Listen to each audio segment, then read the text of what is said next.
Recording in progress. I think that means we're live, ladies. Hi. Awesome. Yeah. So Yeah. So, excited to be here again, Steve. I'm excited to have you here again, Brandy. I'm so glad that I keep asking Sonia if you want to do this, and she keeps foolishly saying yes. Yeah, Um, she's not foolish. She knows how much we love it. that's wonderful. Yeah. So, welcome everyone. Welcome, welcome. I'm so glad you're all here. I want to give you guys a quick rundown on what alternative payments is. I know we have some partners here, but for those of you who are not partners, I just want to let you know that alternative payments is an accounts receivable automation platform for MSP. And I know that's like a lot of big words. Um, so let's simplify it. When you go to pay your personal bills, like you log into the electric company, you view your bill and you pay it. Well, that's what we give you so your customers can pay you. So that way you're not operating like you're in the 50s, giving everyone net 30 and hoping they mail in a check as quickly as possible. So you'll get a payment portal that your customers can use to view and pay invoices. You or they can also set up auto pay. You can get paid on the due date, or hey, who knows, maybe you even get paid before the due date. When we look at data in our platform, MSPs that have clients that pay by check are paying an average 34 days after the invoice is sent out. We help MSPs get paid on average within 6 days after the invoice is sent out. So, definitely, if you are not a partner of alternative payments, uh, let's have a conversation. Let's see if we can help you get your money quicker, because I'm sure Brandy can attest, cash flow is so important when you're running a business. And Chris. yeah. So, Yes. one more thing I want to let you guys know. At the end of this webinar, we have a survey and we're starting a new thing. So I'm gonna put this up again at the end, but we're starting a new thing. It's the same survey. Tell us how we did. Pick an emoji. How did this make you feel? And then optionally, tell us how we can do better. And that's just a spot for a paragraph. If you put your email address in, which we already have because you already registered, if you put your email address in, we will add you to the raffle to win a $250 Amazon gift card. The next raffle is going to be on October 1st. We're going to do these raffle draws quarterly. You can do a survey after every one of our webinars. One survey per person per webinar. There you go. All right, so that is all I have. Would you, Brandy or Sonia, like to tell us about Next Level Now? Yeah, Sonia, go ahead. Yeah, absolutely. So Next Level Now, we are embedded finance teams for MSPs. We hate the word fractional CFO, but that's how most people know it. We don't like it because we're teams, right? We're not just like 1099 people, retired people who are, being CFOs for gigs, right? We've got a full team of MSP dedicated individuals, CFOs, controllers, and accountants. We come in and take the financial piece and a lot of the strategy off ownership and really help supplement their leadership team. We're big EOS super fans. And also get the work done. So, if you're dreading going from cash to accrual, like that's cake for us. We do that first. And then we get in there, we can do everything from billing all the way up to forecasting, cash flow statements, helping you get funding, helping you prep for an acquisition or get acquired, or just be there to help improve and help you reach your goals. That's awesome. Yeah. So I have not personally had the opportunity to work with Next Level Now. However, I've had so many great conversations between Sonia, Brandy, and even Julie now that I would trust them to manage my company's money if I had a company.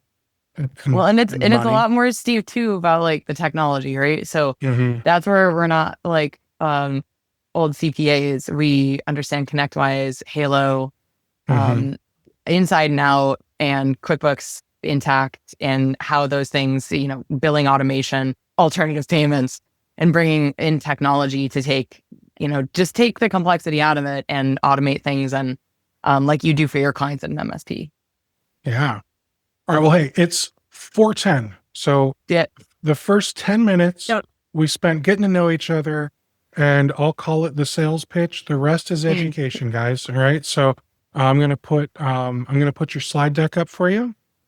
And Brandi, please take it away. Yeah, Let's learn something absolutely, cool. guys. Today we're going to talk about why your team is so slammed, but your margins still suck. There's some tried and true things here that we can do. Little Sonia mentioned what we do here at Next Level Now. Here's a little slide for it. You'll get this later on. But of course, anytime that there are questions, feel free to ask. Ask along the way, guys. Don't be shy to put in any messages, scenarios, issues that you want solved. This is free for you.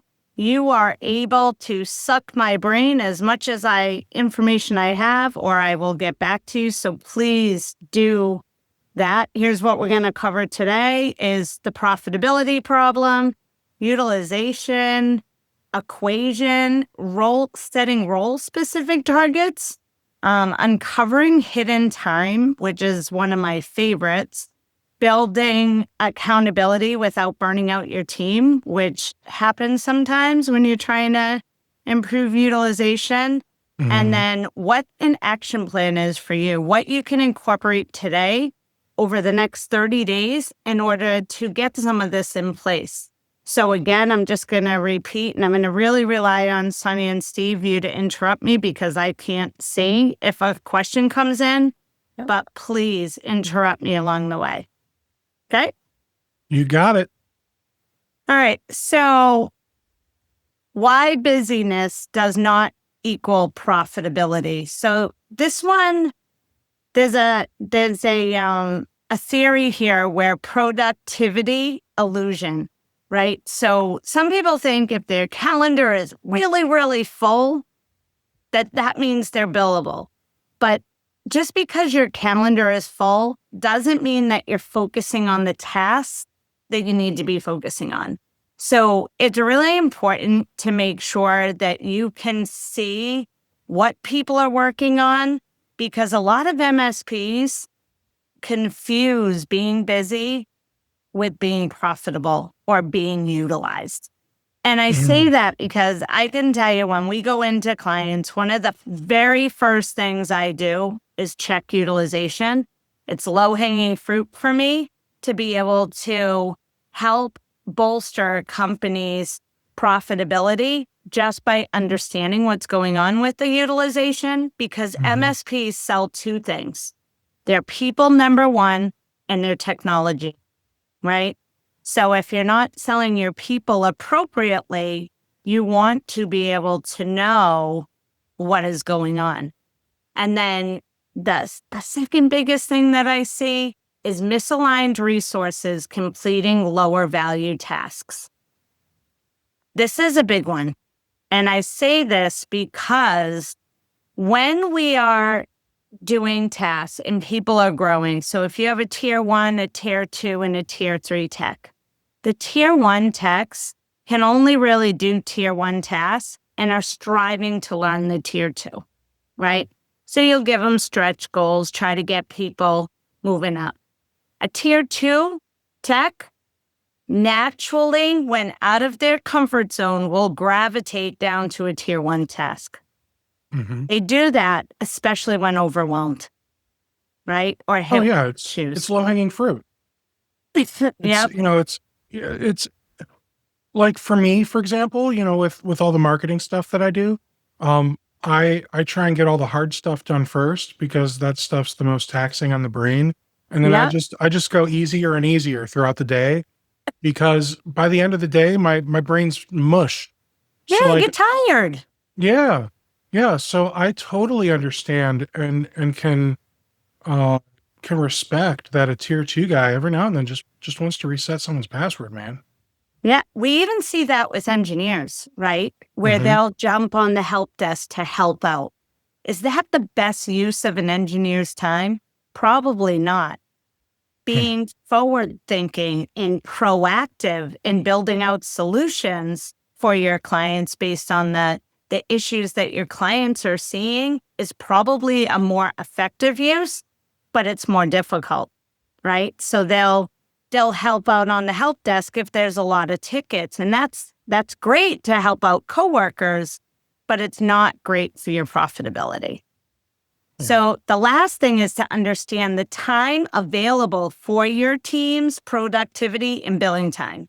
And this is one area we're going to talk more about this, but not understanding what your team's utilization should be is one of the the worst ways for you to lose money. So busyness does not equal profitability. So how do we solve this? First, you need to understand what utilization is. And utilization for an MSP is time efficiency, right? You're selling labor.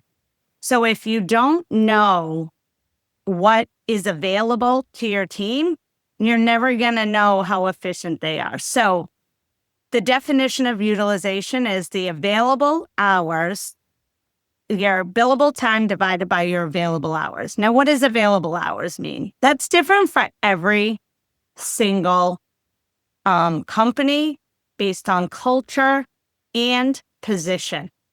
Okay. Different positions will have different utilizations or different base hours. That available hours could be 32 hours. It could be 40 hours, could be 45 hours. It could be 50 hours. And that really depends on how you're paying your people to set that apart. And then I put the formula in this so everybody can see it. And I put an example in here that I want to challenge all MSPs to think about. Your utilization doesn't need to be in hours. It can be framed in days of week. Okay? So what does that mean? You don't always have to track time to figure out utilization. We're going to talk a lot about time, but you can equate it back to time without tracking the time. So if somebody's scheduled 5 days a week and they're billable 4, they could be utilized at 80%. And that's the same equivalent as someone works billable 32 and is scheduled for 40.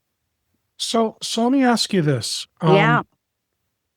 Well, I feel like this is a really good part to pause. So you said it could be done in days or hours, and that I swear you just implied we don't have to keep track of hours. I super did. Yeah. Yep. So let's talk about that for a moment, because as an MSP, I was always told that, if it's not in your PSA, it never happened, right?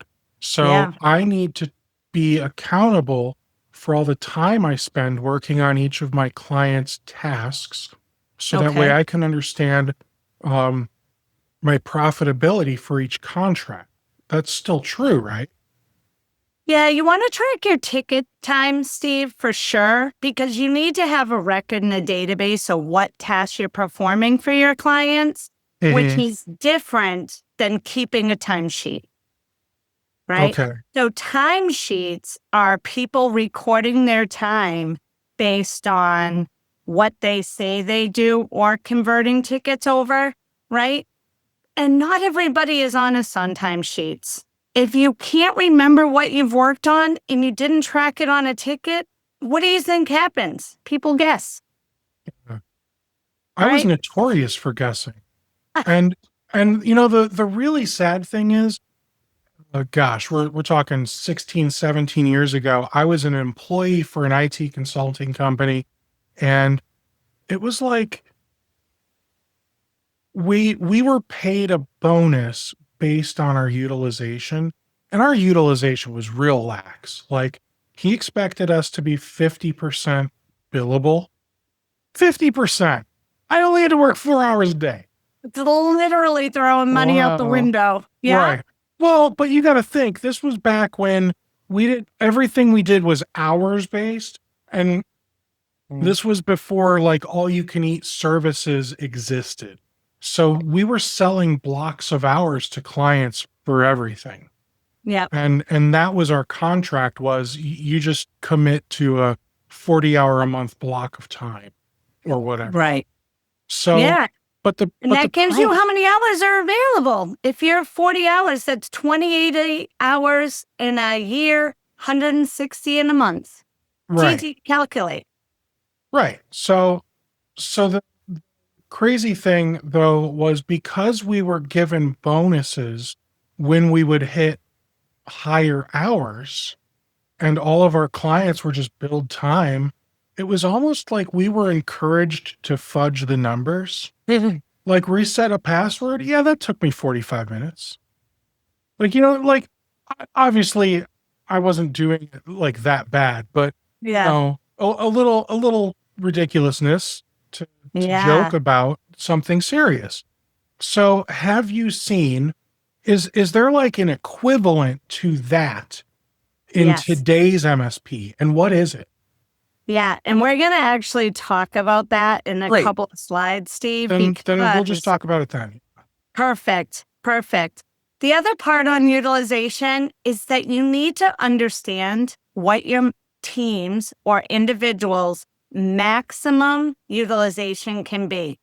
And you need to know what that target is based on the expectation of how much administrative or non billable time an employee is using. So I put a little Mhm. snapshot on here from our utilization calculator that I developed over here. And if anybody wants this calculator, it's just a spreadsheet. Just let us know and I'll have Sonia send it on over to you. Not a problem. But you have to factor out the amount of time that can't be billable. PTO is in there. Okay. So you have to look at that and say, if you're telling people at a 80 hours in a year, which is full time, how many of that is non-billable? How much is held up in meetings? How much is PTO? How much holiday time do you have? What is the training? What is filling out a timesheet is minutes, it's administration time. So really understanding what your targets are is going to be the most important. I see two scenarios a lot with MSPs, right? One is I want my utilization to be 65% so everybody has time across the board in order to have work-life balance and be able to work on forward productive tasks that we can make sure we're solving problems in the future. Or I hear the other side that says, I want 85 to 90% utilization on everybody in the company. But when you fill this out by role, sometimes your target is 75. And you need to know what the targets are for every person in your company. So this is super critical for everybody to understand that. Even before, if you're going to put out a bonus program or an incentive program, figuring this out first and then looking at your team's current utilization Mm. and then setting your targets in a stepped approach in order to improve that is going to be important. And it's often overlooked. Yeah. Another key thing is the right role, the right target, right? I just segued into this. Not everyone in your organization should have the same utilization. If I look at a CFO at Next Level, their utilization needs to be about 85%. However, when I look at a controller that manages a full team of accountants, their utilization could only be about 80, Mhm. right? Or if I look at someone that is managing the practice at Next Level, their utilization can only be about 50 to 60% because of the type of management and oversight they have. So really looking at your team and what it is that they need to do, and even looking at tier one support versus engineers. Engineers are going in to solve a specific problem. Their utilization should probably be around 80 to 85%, where Mhm. tier one that's doing help desk answering calls may only be 70 to 75 because if they have to look up a lot of stuff, it's non-billable, but it may be utilized. Maybe they have to ask for help or support. Their training and level of knowledge isn't as high. So it's really important to tailor your utilization by role and adjust it based on your service model, your client mix, and what your administrative expectations are. Most MSPs have 15-minute huddles every day. Mhm. That's an hour and 15 minutes off Every week. of utilization for every single employee every day. I mean, like every week, and it adds up. So it's really important not just to copy the benchmark throughout your whole company. Well, utilization, I saw the question come in. Yeah. What's the utilization rate for non-techs? Depends on the level, and it depends on what the expectation is. And utilization equals client-facing revenue generating billable time. So if it's a project manager, a project manager's utilization would probably be around 50 to 60% because they may not do any direct work that is billable, but they also should have a billable requirement unless you're really rich, right? If all you can sell is your people, then you need to sell your people. That makes sense. Now, all right. So you said utilization is really like billable stuff. So Yeah, you mentioned earlier, utilization does not equal timesheet. And that's that's right. because like a marketing person, or if you have, if you have like a really big MSP and you've got somebody that's in like shipping and receiving or something like that, right? Those people aren't necessarily utilized. You still have expectations for them to get a certain amount of work done, but Yeah, that's not the same as utilization. Is that correct? that is correct. You So, still need the work and outputs done, mhm. but utilization equals billable. So So is you're there talking about like, delivery of a job. yeah, yeah. So you also mentioned that like, as managing partner of Next Level Now, your utilization might only be 50 or 60%. How do you,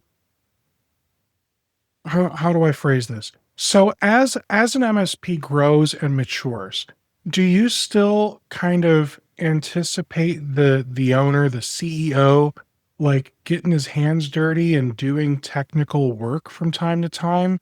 Like, my opinion is that they should probably do some every now and then. Even if they're not hands-on, they should at least be involved in some way because they still want to like be relevant. I Have a remember, pulse. yeah, because I remember it was Yeah. like 2008, and the president of our IT consulting company was like, "Have you checked the hosts file?" And you might not have, but that was like 1994 advice. Like Yeah. it wasn't relevant advice for how Yeah. we did things, but that was just like he was trying to be helpful, but it wasn't. Yeah. So my advice on that is looking at it individually, right? Because not all people are meant to do all things. And as Mhm. companies grow, they hit different inflection points along the way. And what worked when an MSP is $1 million versus 3.5 million versus 5 million versus 10 million are all different. And Yeah. what you want to look at, I believe in some relevancy. I keep my foot on with clients. Mhm. However, it also matters what's highest and best use of your time. Sure. And sometimes what you need to do is be able to manage your team well to stay relevant and introduce best practices to your team. And Yeah. that doesn't mean that you have to be delivering service. It means that you need to drive the business where you want it to go. So it doesn't mean your education and learning needs to stop. But what it does mean is you have to change the way you deliver to do highest and best use, right? Not everybody knows which is better. And it's really based on individuals and where most value. Because I could say, let's toss out there that you're an MSP business owner and you're not a technician. Not all technicians become business owners. Sometimes you may own an MSP because you're really good at sales and you love new emerging technologies. So that's the question to that. I know, right? Depends is the answer. Fair. So Sure. I just want to talk a little bit about where profits hide, right? And it's in this unutilized time, which is your admin or time waste, time sucks, I call them, daily stand-ups, Slack threads, reading that, manual documentation. There are so many tools out there now where you can create documentation without ever having to type a note, okay? If you need to know those or want to know some, get in touch with us after. Happy to share. But that's a time waste at this point because you can follow your screen clicks and it will record it and create the documentation for you. Knowledge base edits, again, a lot of times you can link directly to your knowledge base, to the technologies now, and you don't need to edit them. Big one, the bottom two here, helping team members. And I want to talk about why I say that is where your profits can hide, or the email monster, I call it. Email monster is one of the number one ways people lose time because people don't record, oh, I checked my email every 5 minutes or whenever I got a pop-up. So I derailed myself and went to my email. That's the worst. It's I the remember- worst. And the lower levels do it, the higher levels do it. The king is just getting in your email either once an hour, once every 3 hours. Unless you're doing brain surgery, guys, none of it matters. If someone really needs to get a hold of you, they're going to shoot you a Teams or they're going to text you or call you. But helping team members is my favorite one on the list here because that is super important. Super important. However, if people are helping team members on the same types of tasks, there is a way to be able to correct that profit suck by doing training and train to the masses versus individually. And that way you're getting it done in 1 hour, one-on-one versus one person giving up 6 hours to train 6 different people. So there are ways to look at it to be able to make sure that you're not losing profitability through unnecessary profits. The other thing to do on the other side and how to uncover it is do a time audit, right? People will self-report. Almost all MSPs have a timesheet now. So they'll self-report what they did. When you analyze it, check it against software logs. It's super easy to do. You feel a little bit like Big Brother, but you want to know what the truth is too. If someone said they spent 4 hours researching a problem on software 1, 2, 3, and they were in the log, you want to make sure that they were. And then training opportunity. Do a workflow analysis on what is being done and by who, right? Because that you want to look for trends of things that you can solve. And then review your tech stack. This is a big one. Is it helping? Reviewing the or tech hurting? stack sucks up so much time, though. It does. Is it helping or MSPs hurting? MSPs are so good at evaluating their tech stack. No, they're not. I had a client literally 2 weeks ago, I think it was. We got online. They were, as a MSP, spending 50% of their MSP revenue on technology because they had too much, most of which they weren't using. Isn't that the best? It was terrible. And then identifying your training needs to mitigate all of it. So it's super important. And training, shameless plug for a platform that's not sponsored or affiliated or anything, but Empath. And amazing. They are Amazing amazing. platform. Yes. Definitely check that platform out. I can't say enough good things, wonderful things about Alex, Dean. Gosh, why am I drawing blanks? Kyle and Wes. They're Uh, awesome. Yep. Fantastic team. Incoming poll alert, just so you All guys right. know. Take a look at that poll and fill it out for us. We'll leave it up for about 10 minutes. Perfect. Okay. And while you guys are doing that, I will go on here. Yeah. So the key with correcting utilization is about engaging your team through accountability and making sure you don't burn them out, right? Because it's really, really easy, guys, to be like, your utilization should be at 60% or 80% and just drive that. But that doesn't motivate people. So you do want to make sure that your self-reporting is safe and useful. And what that means is you don't want to use the data to discipline, and you don't want to use the data as a weapon. Okay? If somebody is taking too much time doing tasks, finding out the why and what do they need is more important, right? Because it's a systematized business problem if they're taking too much time. Second thing you want to do is have operational visibility. When you put data out there using dashboards, KPIs, trends, things of that nature, and sharing it with the whole team, what you do is you create visibility and almost like a scorecard.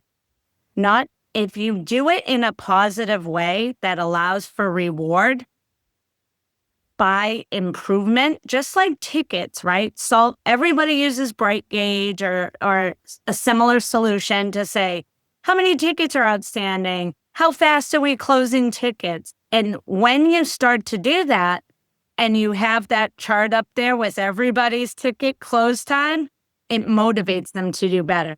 We incentivize our techs on that. Let's do the same for our utilization, right? Then they've bought into it. And that's the next, you want to make sure that you have buy-in at your management level and at the lower level by sharing the goals and targets that you have and making the data transparent. You will create buy-in. The key here, the biggest key, listen to the feedback you receive. If people are telling you there is no way they can do that, or they don't understand where the numbers are coming from or how, show them. Show them and ask for constant feedback, because you will never meet your target if the team doesn't understand it and they don't understand how a better utilization benefits them by creating more focus and less chaos, right? So a higher utilization, guys, makes more focus and less chaos. And most people don't realize that. And the next, incentivize and don't micromanage. Gamify the improvements, make it fun, reward consistency, and keep elevating the benchmark little by little. There will be times where you exceed it. There'll be times where you fall behind as well, and that's okay. Its key is to look at trends and consistency. Right. So now what? I've given you all this information, right? So what do you do with it? This is a 5-step process, super easy way for you to go through and track your utilization, see where you're losing money and go. Number 1, establish your baseline. If you don't know where you're starting, you will never be able to rise, okay? So you want to determine what your current utilization is. I look at it multiple ways. I would look at it by person, by job position, and by department. Now, why do I say that? Because sometimes when you look at it that way, you can look for trends and you can look for some low-hanging fruit to do better. But if you have one bad apple, you don't want to penalize a whole department, right? You just want to go after that one person. and figure out what's going on. Second is identify what the current utilization should be. And that's when you'll use that chart. A good exercise to create buy-in too is ask your team members to fill it out individually and submit it to you. Hey, can you fill out this grid here and tell me how much time you spend on admin tasks? Right? They can't deny it if they've filled it out.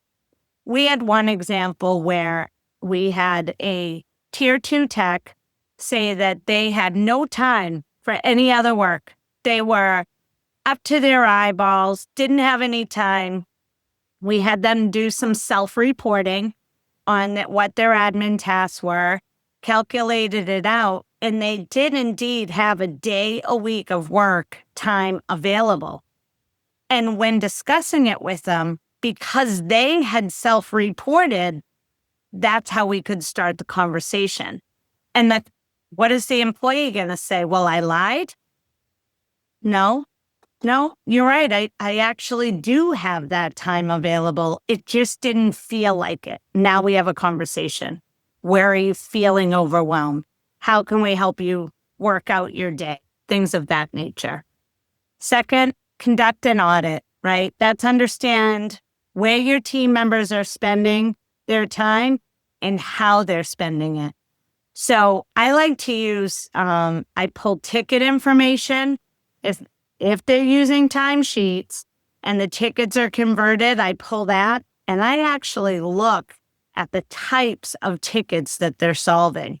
Because what I want to look at is, are there trends that I can incorporate some training or automation to improve utilization, right? Just because they're working on that doesn't make it great. And you want to figure out how you can maximize time. And then that's your mapping out the non-billable tasks waste too.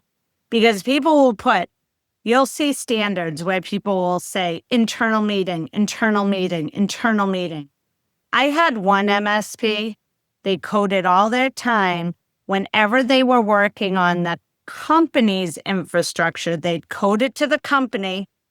They would say infrastructure work, and that's how they coded their time. And the CEO said, well, that's utilized. I said, no, it's not. Did you bill for it? Did you collect money for it? Then it's not utilized. And this company, what was happening is the team was putting 20% of their utilization into maintaining the company's infrastructure. So they were only running 39% utilization. Can you imagine? 39? 39. That was fast. So here's the crazy thing to me. When I hear 39% utilization, Yeah. I hear these guys are getting some quality naps. The problem is they're probably not. They're probably in 7 meetings a day that could have been an email. And, God only knows what else that's sucking up their time. Like I remember being 40, 50, 60% utilized, and I had a lot of free time on my hands. Right. And here's what happens, Steve. Without management and proper expectations, the team just does what they think they should be doing, right? So with any utilization improvement, it requires management and oversight. People aren't going to rise to an occasion if they don't know what the occasion is. Yeah. You have to tell them what it is. What do they need to do? What should they be focusing on? And what was happening at this account is they were just gravitating. If they didn't have work to do, they worked on the internal infrastructure, but didn't talk about it with anyone. So what were they doing? Yeah. So I'm dying to know, are any of you guys struggling with utilization, whether it's yourself because squirrel, or your team, or what? Let us know. Let Dr. Brandi solve your problems. Or Yeah. at least we'll let you lay on the couch and talk about them. Yeah. I mean, does everybody here know what their current utilization is? That's a good question that I'd be interested in knowing, right? Do they know what it is? And do they know what it should be? That's a really good point. Now, uh, here's where I poke at everybody. Any good MSP has a dashboard in their PSA that has some gauges and charts and graphs and whatever else that shows you current utilization, where it is on the goal, and then if it's a good PSA, it's probably like color coded, like your overall Yeah. utilization is 63% and it's yellow Yeah. or whatever, right? So um Chris, If it's set up properly, Steve, they're not yeah. all set up. I have only gone into one IT client that was set up correctly to track utilization. Well, and the crazy thing is, you get the PSA and it's got like some defaults in there. And if Yep. the MSP doesn't know what their setup should be, they're going to assume that those defaults are like some kind of industry best practice or something, Yep. right?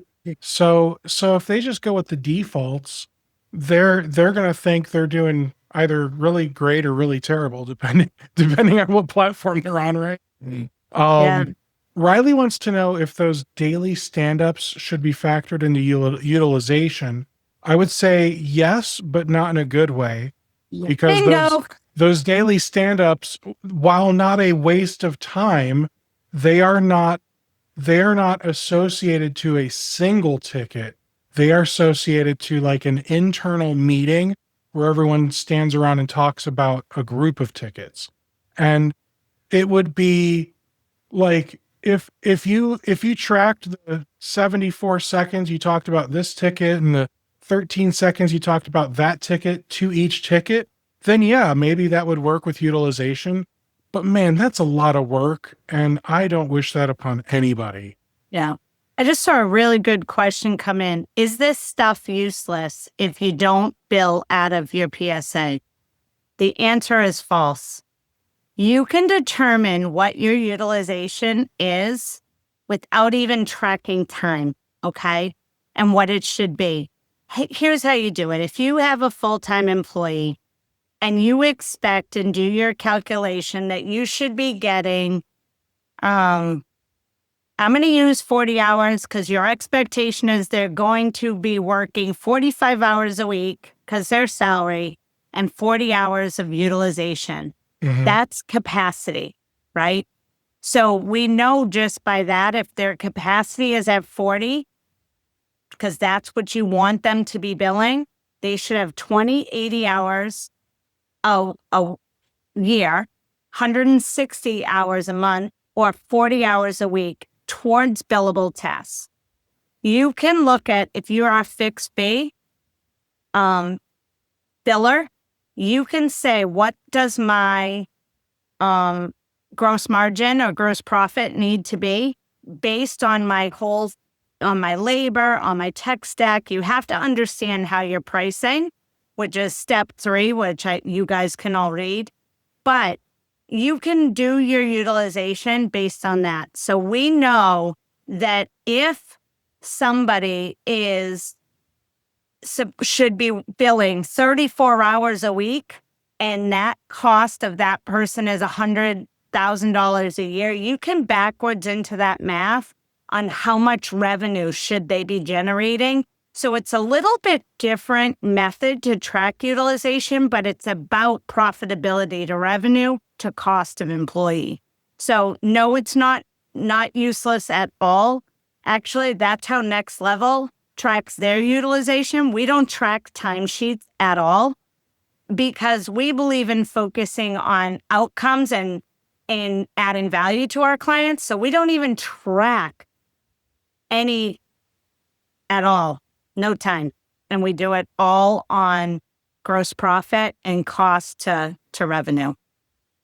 So Chris said, I've never seen anyone bill 40 hours a week. I feel like unless they're working overtime, working like 50 plus hours a Yep. week, it's probably won't. not going to happen, because even if they're working 45 hours, that means they're taking a 30 to 60 minute lunch, right? Yep. So now they're down to 40 hours, we'll call it. And Yep. in Meetings. between, let's just say they're a tier one guy and the phone rings constantly. Yep. Even so, they still need a few minutes break. in between each call to like update the ticket and update documentation and like all that other stuff, right? And some MSPs think that all of that admin time, if it's for a specific client, that should also be billable. And I don't disagree with that. Other Right. MSPs don't think Yep. it's billable and Culture. whatever. But if you are or are not billing for that admin time, that will impact that utilization rate Yep. drastically.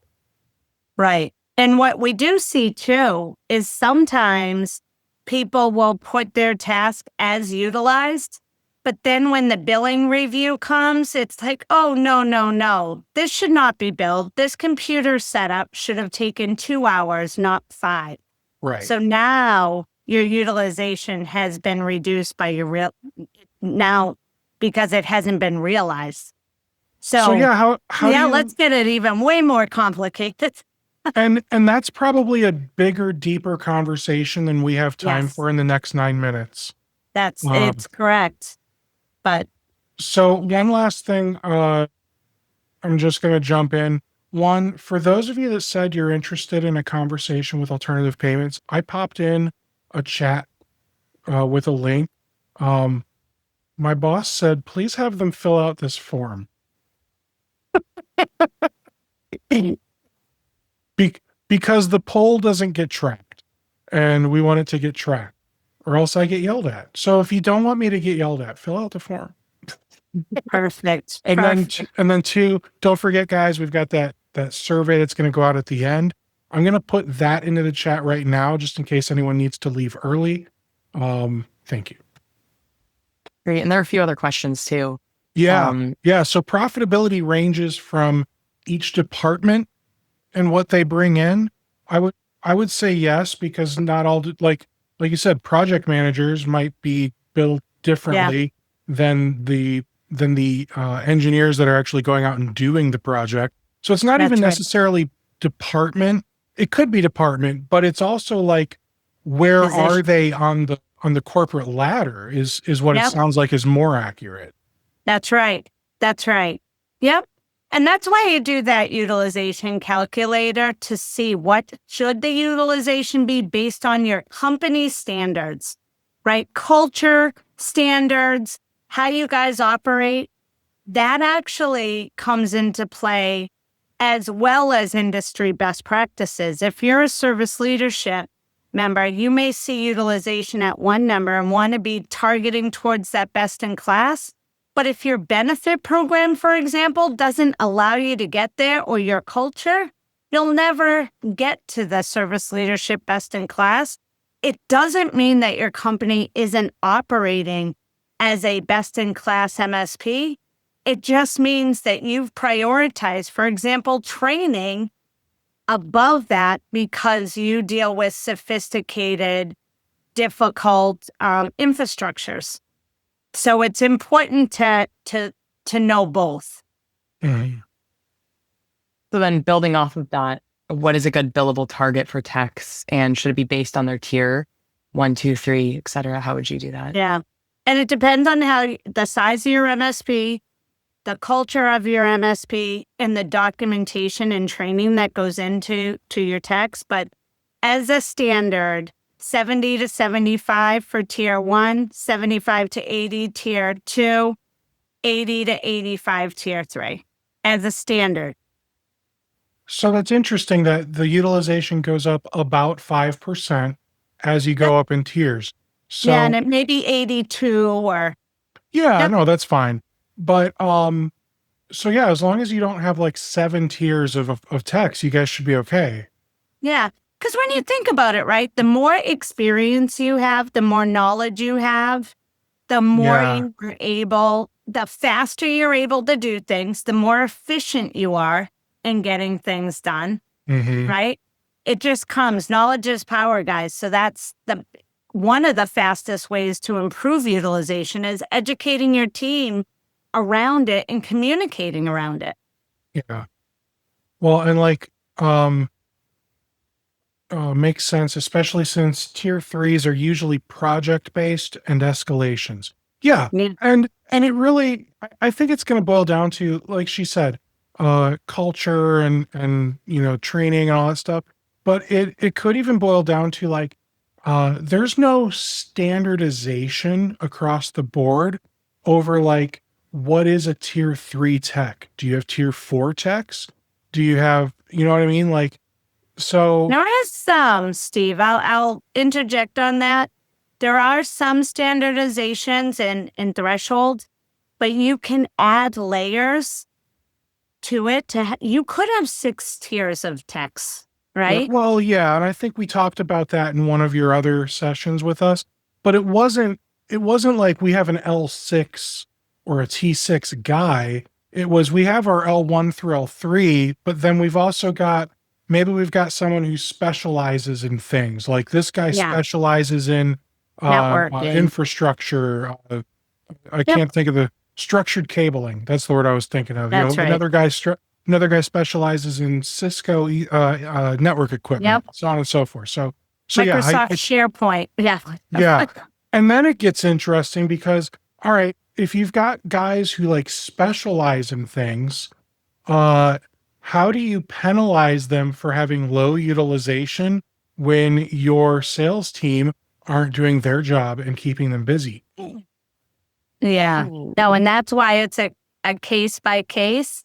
And when you engage and get buy-in from your team members around this, they will push back with you and say, I don't have any work to do, therefore I can't. Yeah. Right. And Yeah. now you can have a conversation in a way to change the narrative and figure out how to utilize that guy or girl, right? Mhm. And really make them more productive. But really making sure that you have a strategic hiring or staffing plan is important because maybe you think you need a security expert, but maybe you don't, Mhm. right? So that you want to look at too. Yeah. What is the demand of your clients? Now you have a QR code going on here. What's this? This is, if you link this, it brings you right to Sonia. I'll let you talk because you know this. Yeah, code it's a way financial better than- assessment. So no pressure. You guys have the utilization calculator and that's all good. But this is if you want a one-on-one. The assessments are really eye-opening because Brandi just looks like at one screen in ConnectWise or Halo or whatever and is like a fortune teller. I call her Miss Chloe, like if you guys remember from the 90s. Or Cleo, Miss Chloe. Yeah, that's what she You called will me. not hire one more person this year. You have a utilization problem. You need to charge more. That client is costing you too much. So it's like so anyway, if you want your palm read through ConnectWise or your PSA, yeah, let us know. But thank you. This has been awesome, Brandi. Thank you so much. Steve, thank There you. you go, Someone Kevin. asked to put the QR code back up. I put it Oh, back yeah, up for yeah. you, Kevin, and then I'm switching it here in just a second. So you better be quick on your feet, my guy. And don't worry, Sonia, you can send me the link Got for it. that QR code, right? Yeah, and it's built into the deck if you guys send the deck out. But Okay. feel free Okay. just to reach out to us on LinkedIn however you want. Yeah, I just love working with MSPs who want to grow. I want to go over this real quick, and then we'll jump back to Kara's question because it sounds like a good question. Yeah, But I know some of you guys have to leave because it's 4:59. So win $250. We're gonna draw one lucky person who gives us feedback on our survey. It really is just these two questions: was happy face or sad face? How did we do? And optionally, tell us how we can do better at the next webinar, and then give us your email address. So that way we can register you in the raffle. So we know who to give the money to. And then the last thing is for those of you interested, if you liked what you heard today about alternative payments, we also have a QR code here. And I put this in the chat earlier. So Same with the link to the survey. Don't freak out if you didn't hit the QR code. They're in the chat. But if you liked what you heard earlier, hit this link, hit this QR code, and you can schedule a demo with one of our account executives, and they'll show you all about our platform. Now, Kara has an awesome question. Hear me out, she says. What if you don't have a model on this basis of tiers and how it involves the financial aspect? How do you start from there? What people do you talk to? Yeah, well, you can talk to us. We're happy to help at any time. And developing this model is really about writing down who your people are and trying to determine what it is that they do in your organization. So you can take a stab at it on your own, or you can contact us and we can share some tips and tricks with you, or even do it for you. But there is, if you know what your people are supposed to be doing and being able to move up, then you're going to be able to, what is it that you need? And it can be as simple as putting it in Excel. So writing down your employees' names, what it is you expect out of them, what their salaries are, and what do you hope to gain in terms of revenue from them. You can start there without having any time data. Very cool. Well, guys, I know we're a minute or two past. Brandi, Sonia, thank you so much for coming on here and doing this. I learned a lot. I think a lot of people in here got some really good questions answered. Richard, Kara, Kevin, Chris, we had some great conversations today. Love it. Kara, I'm glad that you appreciated the session. Not next week, the week after on the 19th, I have another session with Paul McCann from Red Earth CPA. So he is a CPA, a traditional CPA, while you guys are like CFO and financial services for MSPs. Yep. So very, very different, but still some overlap. But Paul's going to teach us about some stuff. And the title is something like, don't build an MSP that needs saving or something like that. It's going to be really cool. That's good. Yeah, it's going to be really cool. And then Brandi, you're coming back in July. I am. Yeah. Sonia keeps me busy for you guys. I love it. So we'll have those up for registration here shortly. Keep the conversation going, guys. Hop in the MSP Financial Academy. That's our Discord channel. And tag Sonia, tag Brandi, and let's keep the conversation going. Awesome. Thanks so much for having us, Steve. Absolutely. Thanks, everyone. Take care, everybody. Bye-bye.